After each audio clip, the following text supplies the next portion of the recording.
Hello বন্ধুরা, good morning সবাইকে। আজকে আবার আমি তোমাদের সকাল একটা স্থলপদ্মের সাথে শুরু করলাম। তোমরা দেখতেই পাচ্ছ স্থলপদ্ম কত বড় সাইজের হয়, পুরো একটা হাতের সাইজের। আর এটার রং দেখছো সাদা, কিছুক্ষণ পর এটা হয়ে যাবে গোলাপি, আর তারও কিছুক্ষণ পর হয়ে যাবে একদম ডিপ পিঙ্ক রঙের। আর এই যে আমার কিছু দোপাটি, আর এই দোপাটিগুলো দেখতেই পাচ্ছ পুরো থোকা দোপাটি, কি সুন্দর, পুরো গোলাপের মতন দেখতে। আরেক ধরনের দোপাটি তোমরা দেখেছো হয়তো, যেটা এক পাটির দোপাটি হয়, সেটা এত সুন্দর দেখতে হয় না, কিন্তু ওই দোপাটিটাও পুরো গাছ ভরে হয়ে থাকে। আর এই দোপাটিটা কত বড়, আর এটা কখনোই গোলাপের থেকে কোনো অংশেই কম নয়। আর তোমরা আগের ভিডিওতে দেখেইছো যে দোপাটির পরিচর্যাটা কতটা সহজ। এবার তোমাদেরকে দেখাই এই চায়না গাঁদাটিকে। দেখতেই পাচ্ছ এটা হলুদ রঙের একটি চায়না গাঁদা, যেটা কমলা রঙেরও হয়ে থাকে আর বিভিন্ন রঙেরই হয়ে থাকে। তোমরা এইটাকে সাধারণত পার্কে দেখতে পাবে।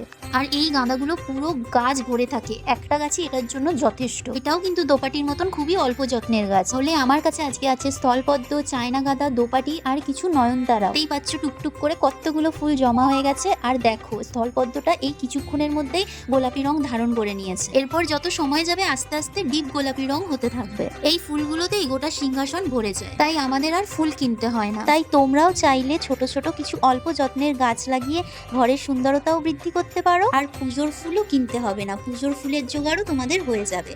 ওকে, বাই বাই, দেখাবে পরের ভিডিওতে।